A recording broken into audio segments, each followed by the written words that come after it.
Hi everyone, welcome to JI Insights. So this is a welcome back video as well, and on a good note of Operation Sindoor.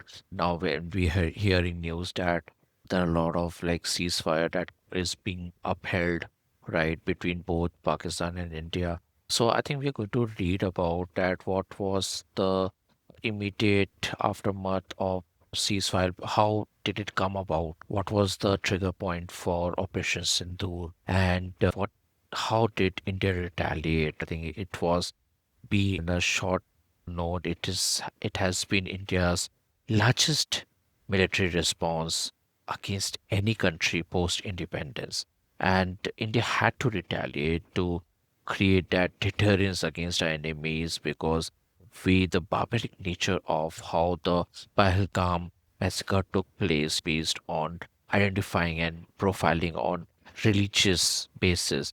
So I think that was the worst thing that could happen. So this Operation Sindoor was supposed to happen, and I think what India did was with brilliance and brought Pakistan on its knees and embarrassed and humiliated it again in front of the whole world, and military establishment of Pakistan and their government has been way embarrassed. So I think because Pakistan didn't have any deterrence, and it was much of collapsing the way I see this because of the internal conflicts within Pakistan, and they didn't have any effective air defense system against Indians. It was very difficult, and whatever the attack that Pakistan had posed, it was easily shot down by India. So they had to create some kind of deterrence. So on the 10th of May, there was a news that there was a earthquake of magnitude 4, and this has been a very earthquake of a low magnitude 4, and then there was series of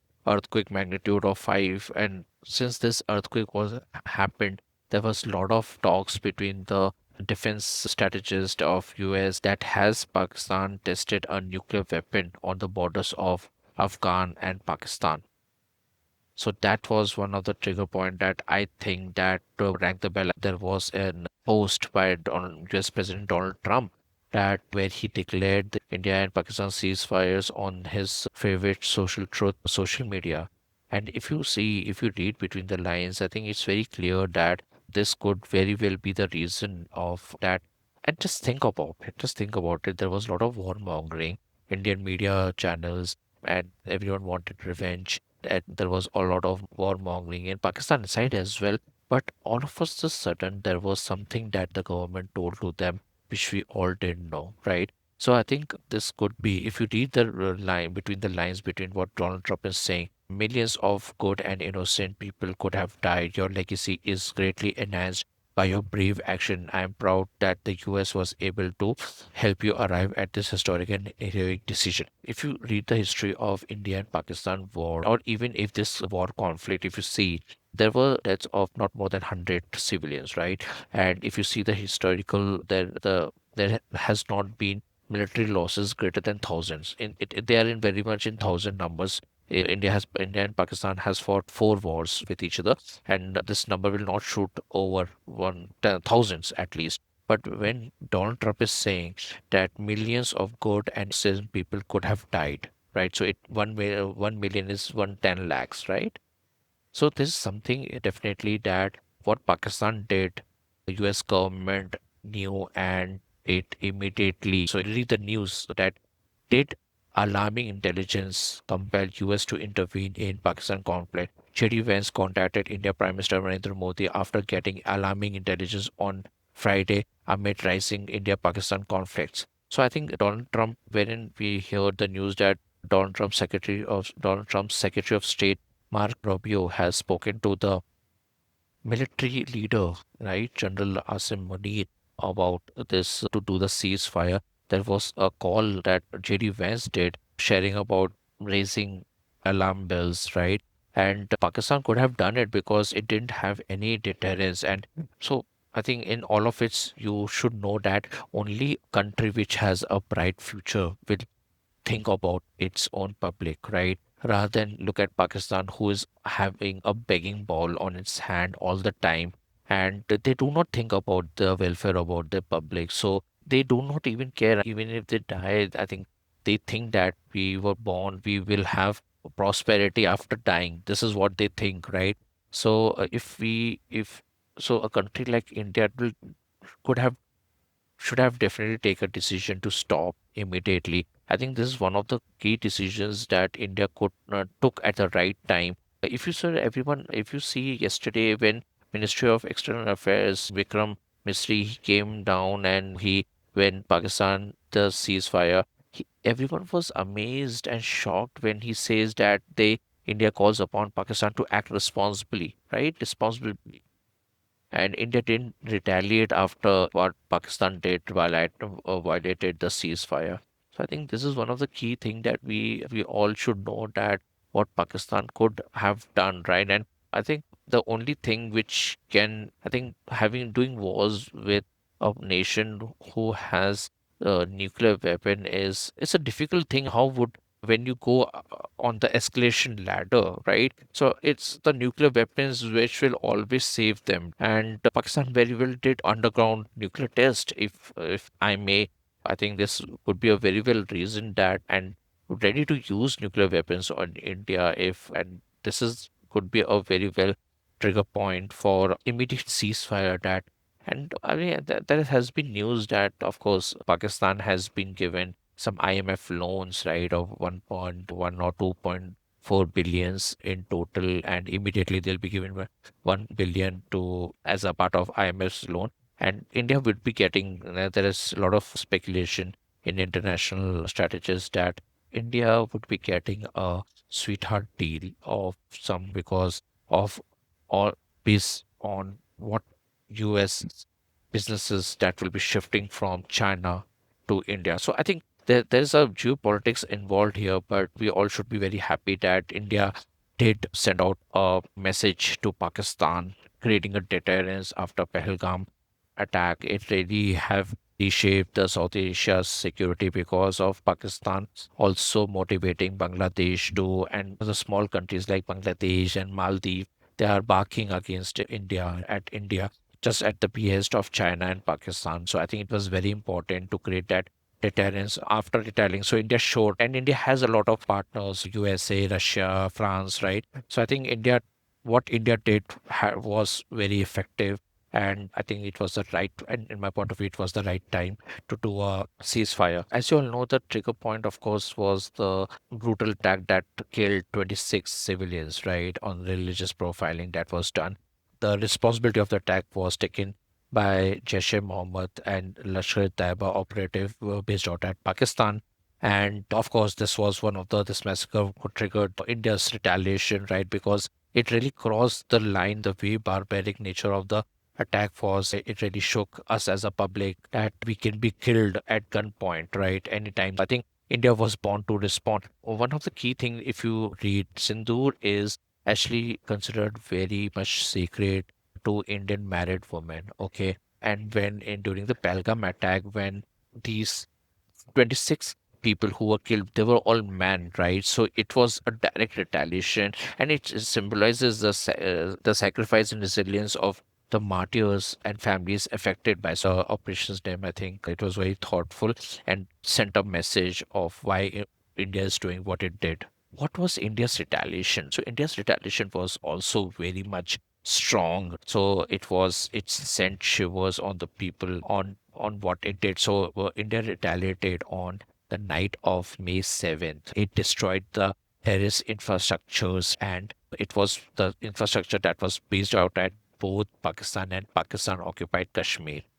So it is what, if you see everything that has been in yellow, right? That was that are all the military installations that India attacked, and the red is what all the terror bases camp that were attacked on May 7th. So it was Bhavalpur, right?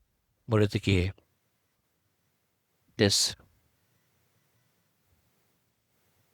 Bimber, Gulpur, Kotli, Muzaffarabad on all of this, right? India used a variety of bombs, right? Scalp cruise missile, hammer bombs, BrahMos was utilized. striker military munitions were used, like basically they are drones, right? And this operations lasted for 23 minutes only. The key targets, of course, was Bhavalpur, where they killed there. It was the Jaish-e-Mohammed headquarters, and Murtike, where it was Lashkar-e-Taiba nerve center. So they killed in total more over, like, so Rajnath Singh mentioned they killed around 140 terrorists, right?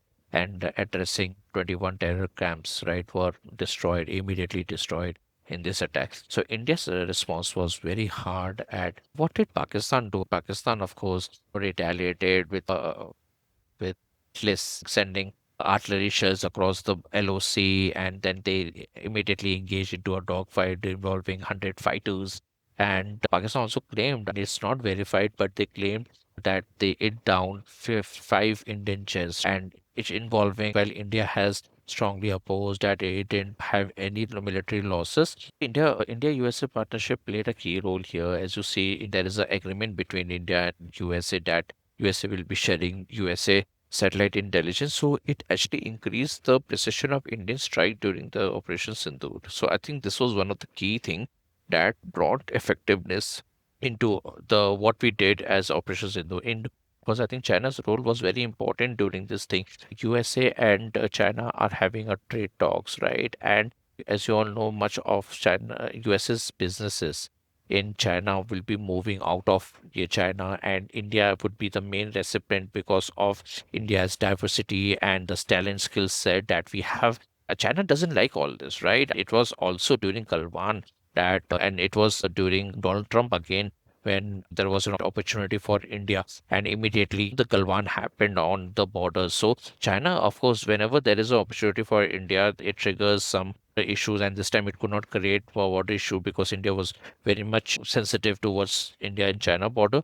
So it did what it did. So I'll not be surprised if Chinese intelligence is involved in all of these provocations. But there is a big diplomatic backing that the White House provided, and big thanks to Donald Trump's, he has been a pro-India and pro-Israel US president, and having been, if it was Biden, under Biden, I think there would not be such a great support that India could have enjoyed. Coming to China, so China, of course, has a strategic ambiguity because, of course, it avoid condemning India directly, and because of India's right to retaliate and right to defend itself according to the UN Charter Section 51, right? So it didn't avoid it also, but it deployed surveillance drone over POK and Ladakh, raising concerns in New Delhi. So there was a lot.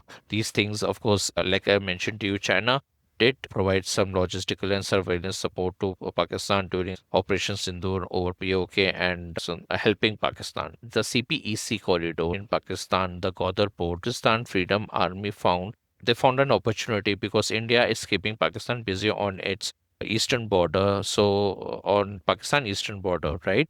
So it found opportunity to attack Pakistan and kill some of its forces and occupy some of its towns and all. So I think this really worried the Chinese because the Gwadar during in the within the Gwadar port and the CPC project within Pakistan, I mean there has been a lot of investment that China has done. So I think this is something that China would have get got concerned, right? But India warned China about diplomatically about any opportunist move towards it. So I think it was in China's favor, in China's interest also that there should be a ceasefire immediately so that Pakistan's forces should go back to the Baluchistan or some other border where they can preserve the country. Otherwise, the country would simply slip away from Pakistan. There is a decoupling between US and China that is also happening. As a result of that, India would be the preferential trade partner. Definitely, China has to work with India to find a way. And India market is huge, right? It is huge. So we are like a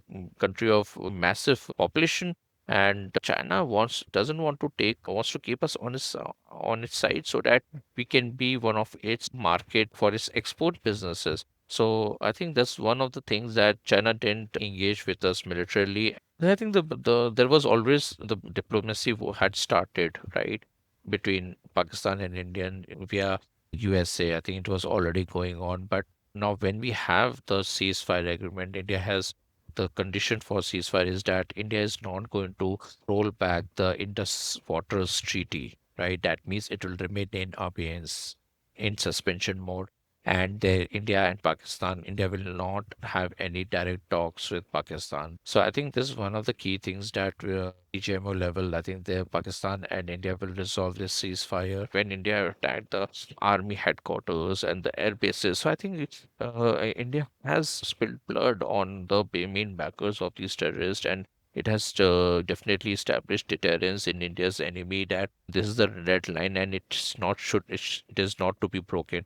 And of course, India has tested its allies and advanced technology. India has seen like what works for it, right? In real time, India has been able to test its air defense systems and the Iron Drone of India S-400s and Akash defense systems. So I think it has worked very well for India. India has seen during war who will be the people who will be supporting it. And I think this really is signaling a new change in South Asia strategic roadmap. Yeah. So this is all about it. I will bring more videos the next time. Stay tuned to this channel. Thank you.